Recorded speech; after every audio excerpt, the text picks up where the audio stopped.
Hello friends, आप सभी का स्वागत है आपके अपने YouTube channel GK tricks with Sadiq में। दोस्तों, RRB NTPC exam 2021 NTPC medical standard क्या होते हैं, A2, A3, B2 और C2 स्टैंडर्ड्स क्या होते हैं रेलवे के मेडिकल में, इस बारे में हम इस वीडियो में बात कर लेंगे। और किस पोस्ट के लिए कौन सा मेडिकल स्टैंडर्ड होना चाहिए, इस बारे में भी हम इस वीडियो में बात करेंगे। सभी रेलवे के छात्र इस वीडियो को जरूर देखें, क्योंकि बहुत सारे कैंडिडेट्स की क्वारी रहती है कि A2 क्या होता है, B3 क्या होता है और C2 और B2 क्या होता है रेलवे के मेडिकल एग्जाम्स में।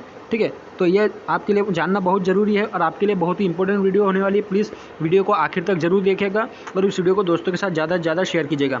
तो चलिए हम दोस्तों वीडियो को शुरू करते हैं। इससे पहले जो चैनल पर नए हैं, प्लीज़ चैनल को सब्सक्राइब जरूर कीजिएगा, बेल आइकन जरूर दबाइएगा रेलवे भर्ती बोर्ड की अपडेट्स के लिए, और ऐसे ही अपना सपोर्ट बनाए रखिएगा। तो चलिए दोस्तों हम वीडियो को शुरू करते हैं कि मेडिकल स्टैंडर्ड्स क्या क्या होते हैं रेलवे के। तो दोस्तों, जब आरआरबी एनटीपीसी की वैकेंसी आई थी, तब जो आरआरबी द्वारा जो centralise employment notice number CEN 01/2019 NTPC का जो नोटिफिकेशन फुल्ली नोटिफिकेशन शेयर किया गया था, वेबसाइट पर डाला गया था, उसी को हमने ओपन कर रखा है। तो जब हम यहाँ पर नीचे आएंगे तो आप सेकंड पेज पर आपको मिल जाएगा ये यहाँ पर डिटेल्स, यहाँ पर आपको दिया है details of vacancies at a glance, under graduate post with minimum education qualification 12th, मतलब जो 12th वालों के लिए यहाँ पर उनके बारे में दिया गया है। और its equivalent examination and age between 18 से 30 साल के बीच में, मतलब इनकी होना चाहिए 1 जुलाई 2019 के हिसाब से। तो यहाँ पर जो 4 पोस्ट है, ठीक है, पहली, दूसरी, तीसरी और चौथी जो है वो लेवल 2 की पोस्ट है।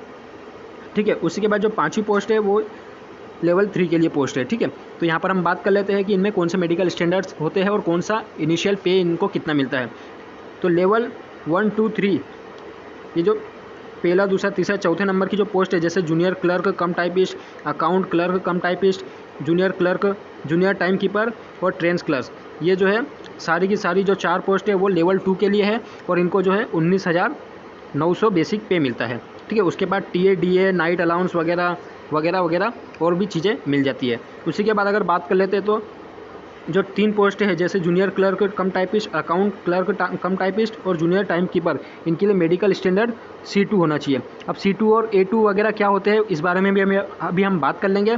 उसके बाद जो चौथी पोस्ट है ट्रेन क्लर्क 12th वालों के लिए, वो भी लेवल 2 के लिए, उनको भी 19,900 बेसिक पे मिलता है और उनके लिए A3 मेडिकल स्टैंडर्ड। 5वां कमर्शियल कम टिकट क्लर्क, ये लेवल 3 की पोस्ट है। इसमें जो है लेवल 3 की पोस्ट है, मतलब बढ़ गया लेवल, इसलिए उनको 21,700 मतलब बेसिक पे मिलता है और इनके लिए B2 मेडिकल स्टैंडर्ड होना चाहिए। B2 मेडिकल स्टैंडर्ड क्या होता है, इसके बारे में भी हम बात करेंगे। अब देखो, सेकंड पोर्शन पर उन्होंने दिया है ग्रेजुएट पोस्ट, मतलब कि जो ग्रेजुएशन लेवल पर जिन्होंने फॉर्म भरा है, जिसके पास कोई भी डिग्री हो, यूनिवर्सिटी की बैचलर डिग्री हो मिनिमम क्वालिफिकेशन में, तो वो उसके लिए अप्लाई किया है। तो ये यहाँ पर टोटल जो है 8 पोस्ट के लिए इन्होंने एलिजिबल थे ग्रेजुएशन वाले। ठीक है, अब पोस्ट कौन कौन सी है, जैसे traffic assistant, goods guard, senior commercial cum ticket clerk, senior clerk कम टाइपिस्ट, जूनियर अकाउंट असिस्टेंट कम टाइपिस्ट, उसके बाद सीनियर टाइम कीपर, 7वां है कमर्शियल अप्रेंटिस और 8वां स्टेशन मास्टर। ये सभी जो है ग्रेजुएशन बेस्ड की पोस्ट थी। इसमें जो है ये देखिए, जो पहला है ट्रैफिक असिस्टेंट, वो है लेवल 4 की पोस्ट। उसके बाद जो सारी पोस्ट है लगभग 1, 2, 3, 4 और 5 पोस्ट टोटल है। ठीक है, तो यहाँ तक कि आपको लेवल 5 वाली पोस्ट मिलेगी। उसके बाद जो 7वीं पोस्ट है, जैसे कमर्शियल अप्रेंटिस, वो लेवल 6 के लिए और स्टेशन मास्टर भी जो है लेवल 6 के लिए है। तो इनको जो है बेसिक पे मिलने वाला है, जैसे कि अब लेवल 4 के लिए हमने लेवल 3 के लिए बात कर ली थी, 21,700 थी। उसके बाद लेवल 4 के लिए 25,500। उसके बाद जो सभी लेवल 5 वाली पोस्ट है उनके लिए 29,200 की बेसिक पे है। उसके बाद TA, DA वगैरह मिलकर के इनकी लगभग से 35 से 40,000 तक बढ़ सकती है, XYZ कोई सी भी सिटी वगैरह के अकॉर्डिंग, रेलवे की सिटी वगैरह के अकॉर्डिंग। ठीक है, उसके बाद जो 7वीं जो है कमर्शियल अप्रेंटिस, वो लेवल 6 के लिए पोस्ट है और स्टेशन मास्टर भी लेवल 6 के लिए पोस्ट है और यहाँ पर इनको 35,400 का इनिशियल पे मिलता है। उसके बाद बात कर लेते हैं जो पहला है, ठीक है, लेवल 4 की जो पोस्ट है ट्रैफिक असिस्टेंट, उनके लिए A2 है और उसी के बाद जो है जो स्टेशन मास्टर, उनके लिए भी A2 का मेडिकल स्टैंडर्ड होना चाहिए रेलवे में। बहुत ही इंपॉर्टेंट है कि स्टेशन मास्टर को कौन सा A2 का मेडिकल स्टैंडर्ड होना चाहिए मिनिमम। उसी के बाद दोस्तों जो गुड्स गार्ड की जो पोस्ट होती है, उसमें जो है A2 का ही मेडिकल स्टैंडर्ड चाहिए होता है। ठीक है, उसी के बाद अगर बात कर ले कि हमारे जो senior commercial cum ticket clerk होते हैं उनके लिए B2 का मेडिकल स्टैंडर्ड चाहिए। और जो फिर उसके बाद 3 पोस्ट है जैसे सीनियर क्लर्क कम टाइपिस्ट, जूनियर अकाउंट असिस्टेंट कम टाइपिस्ट और सीनियर टाइम कीपर, तो इनके लिए जो है C2 का मेडिकल स्टैंडर्ड चाहिए। सबसे NTPC एग्ज़ाम में सबसे निम्न लेवल का मतलब सबसे लो लेवल का जो मेडिकल स्टैंडर्ड होता है वो C2 ही होता है, ठीक है। उसके बाद जो है 7वें नंबर की जो पोस्ट आपको बताई जा रही है कमर्शियल अप्रेंटिस, तो इसमें जो है आपको B2 का मेडिकल स्टैंडर्ड चाहिए, ठीक है। तो उम्मीद करता हूँ आपको समझ में आ रहा होगा। तो इसी के बाद अगर हम देख लेते हैं कि A2, B2 और C2 वगैरह कैटेगरी क्या होती है, मेडिकल स्टैंडर्ड्स क्या होते हैं, तो इसके बारे में हम आपको बता देते हैं।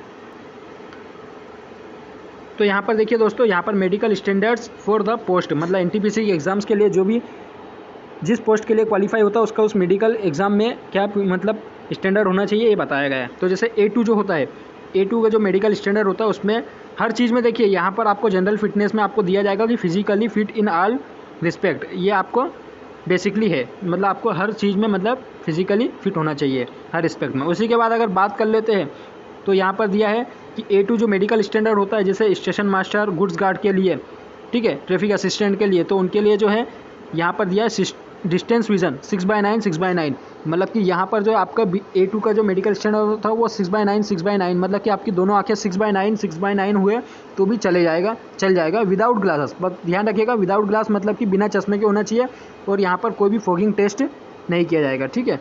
उसी के बाद देख लेते हैं जो नियर विज़न माना जाता है, तो नियर विज़न जो है रेलवे के मेडिकल एग्ज़ाम में वो फिक्स है 0.6 का, ठीक है। यहाँ पर आपको विदाउट ग्लासेस होना चाहिए 0.6, मतलब आपको एक बुक में से पूछ लिया जाएगा कि ये क्या लिखा है इस तरह से। उसी के बाद जो must pass test for colour vision मतलब इसमें आपका इशारा टेस्ट लिया जाता है और इशारा टेस्ट जो होता है, इशारा टेस्ट वो जो है आपकी मेडिकल फिटनेस, आँखों की जो मेडिकल फिटनेस होती है उसको देखने के काम में आता है वो। उसी के बाद अगर बात कर लेते हैं हम दोस्तों कि कलर विज़न क्या, तो कलर विज़न जो है दोस्तों वो एक जेनेटिक्स बीमारी होती है। कैसी होती है? अनुवांशिक बीमारी होती है जिसमें इंसान को रेड और ग्रीन मतलब कि लाल और हरे रंग की पहचान नहीं हो पाती है, ठीक है। वो रेड को ग्रीन और ग्रीन को रेड समझता है, मतलब लाल को हरा और हरे को लाल समझता है। और ये दोनों ही कलर मेन है किसी भी रेलवे पोस्ट में, किसी भी रेलवे नौकरी में, रेड और ग्रीन ये दो ही जो है कलर मेन होते हैं। तो जब इसी की पहचान नहीं कर पाएगा तो उसे रेलवे में नौकरी नहीं मिल पाएगी अगर उसे कलर विज़न है तो, ठीक है दोस्तों। तो उम्मीद करता हूँ आपको समझ में आया होगा। उसी के बाद अगर बात कर लेते हैं दोस्तों, तो देखिए यहाँ पर अगला जो मेडिकल स्टैंडर्ड है वो है A3 जो है physically fit in all respect, मतलब ये तो सभी के लिए कॉमन है कि सभी में आपको फिजिकली फिट होना चाहिए, ठीक है। उसके बाद यहाँ पर जो A3 वाले के लिए मेडिकल स्टैंडर्ड्स के लिए जो विज़न मांगा है डिस्टेंस विज़न वो 6/9 का मांगा है, विथ और without glasses, power of lenses not to be exceed 2D, मतलब कि 2 डायोप्टर के पावर से ज़्यादा का लेंस नहीं होना चाहिए, ये बात बोली। मतलब 6/9 A3 के लिए अगर 6/9 का विज़न डिस्टेंस मांगा है ना तो आपको चश्मे के साथ और विदाउट चश्मे भी आपको चल जाएगा, कोई दिक्कत नहीं है इसमें चश्मा हो भी तो कोई दिक्कत नहीं है। नियर विज़न आपका वही 0.6 का होना चाहिए। उसी के बाद विदाउट गिलास और विद गिलास कुछ भी हो सके, कोई दिक्कत नहीं। वही बात है फिर colour vision, binocular vision, night vision and myopia, ठीक है, रतौंधी, दूरदृष्टि दोष, दीर्घ दृष्टि दोष या निकट दृष्टि दोष वगैरह नहीं हो, ठीक है, और कलर ब्लाइंडनेस भी ना हो, ऐसा। इसी के बाद B3 में अगर बात कर ले तो B3 में भी वही फिजिकली फिट होना चाहिए। डिस्टेंस विज़न जो है 6/9 6/12, मतलब कि आपकी एक आँख 6/9 की है और दूसरी आँख अगर 6/12 की है तो भी आपको चल जाएगा, कोई दिक्कत नहीं है, विथ और विदाउट ग्लास। मतलब एक आँख में थोड़ा सा प्रॉब्लम हो और दूसरी आँख में और थोड़ा ज़्यादा और प्रॉब्लम हो, दिखने में थोड़ा डिस्टेंस वाला, तो कोई दिक्कत नहीं है। आप अगर चश्मा भी लगाते हैं तो आपको एक्सेप्ट कर लिया जाएगा और विदाउट चश्मा भी आपको एक्सेप्ट किया जाएगा। फिर वही बात है 0.6 का नियर विज़न होना चाहिए और विदाउट ग्लासेस या विद ग्लास होना चाहिए, कोई दिक्कत नहीं है। उसी के बाद अगर बात कर ले तो वही बात है कि बाइनोक्यूलर विज़न, निकट दृष्टि दोष वगैरह नहीं होना चाहिए, इस प्रकार से, ठीक है। व्हेन रीडिंग और close work is required and must pass test for field of vision, मतलब कि इसको इजीली मतलब चीज़ को पढ़ते हुए आना चाहिए फील्ड पर, ठीक है। उसी के बाद अगर C2 पे बात कर ले तो C2 में मतलब वही फिजिकली फिट होना चाहिए हर उसमें, और डिस्टेंस विज़न 6/12 मांगा। दोनों आँखों में अगर आपका 6/12 और 6/12 हो, मतलब कि C2, मैंने आपको बताया था कि NTPC एग्ज़ाम्स का जो सबसे लो लेवल का मेडिकल होता है तो वो C2 का होता है। अगर किसी की आँखों में बहुत ज़्यादा ही अगर प्रॉब्लम है तो उसको ये पोस्ट मिलने की संभावना है, ठीक है। तो इसमें 6/12 मांगा है और नील और विथ नील विथ और विदाउट ग्लास, मतलब कि ग्लास मतलब चश्मे के साथ और विदाउट चश्मा भी चल जाएगा। नियर विजन वो 0.6 का होना चाहिए। कंबाइंड विथ और विदाउट ग्लासेस, मतलब कि या तो ग्लास के साथ मतलब चश्मे के साथ या फिर विदाउट चश्मा। वेयर रीडिंग और क्लोज वर्क इज़ रिक्वायर्ड, मतलब जहाँ पर वो पढ़ सके और क्लोज वर्क भी कर सके। ठीक है, अब यहाँ पर जो सबसे लो लेवल का अगर ये C2 वाला अगर मेडिकल हो रहा है तो अगर आपने पोस्ट प्रीफरेंस में अगर A2 वाली कैटेगरी फर्स्ट में डाल दी है तो उसका भी इफेक्ट पड़ेगा। अगर आपके नंबर अच्छे हैं, ठीक है, आपके जितने भी मार्क्स हैं, अगर उसमें आपने A2 पहले पोस्ट पर प्रीफरेंस पर A2 वाली पोस्ट डाली, फिर A3 वाली डाली, फिर B2 वाली डाली और इनमें भी अगर आप फेल हो जाते हो, ठीक है, आपकी अगर आखिर 6/12 है दोनों, तो आपको आपकी अगर आप आखिरी लास्ट जो प्रायोरिटी अगर होगी, ठीक है, पोस्ट प्रीफरेंस अगर C2 वाली होगी तो आपको उस नंबर उस आपकी उस जो है आपके मार्क्स के अकॉर्डिंग पोस्ट प्रीफरेंस तक रेलवे नीचे आएगा और आपको ये पोस्ट डिक्लेयर कर देगा। ठीक है, मतलब ये बोल सकते हैं कि अगर आप किसी भी मेडिकल में फिट ना होते और अगर लास्ट में आपको C2 पर होता है तो आपकी जो C2 वाली कैटेगरी वाली जिस भी प्रीफरेंस पर आपने पोस्ट डाली होगी तो आपको उस नंबर तक रेलवे जो है नीचे आएगा और आपको पोस्ट जो है सबमिट कर देगा या फिर आपको ये पोस्ट दे दी जाएगी। ठीक है, उम्मीद करता हूँ आपको दोस्तों पसंद आया होगा वीडियो, और वीडियो दोस्तों के साथ इस वीडियो को ज़्यादा से ज़्यादा शेयर कीजिएगा, वीडियो को चैनल को सब्सक्राइब जरूर कीजिएगा। तो मिलते हैं अगली वीडियो में। और यदि दोस्तों अगर वीडियो पसंद आए तो लाइक करिएगा, और अगर कोई क्वेश्चन और कमेंट हो तो प्लीज़ कमेंट करके ज़रूर बताइएगा। तो चलिए दोस्तों, मिलते हैं अगली वीडियो में, तब तक के लिए अपना ख्याल रखिए। Okay bye.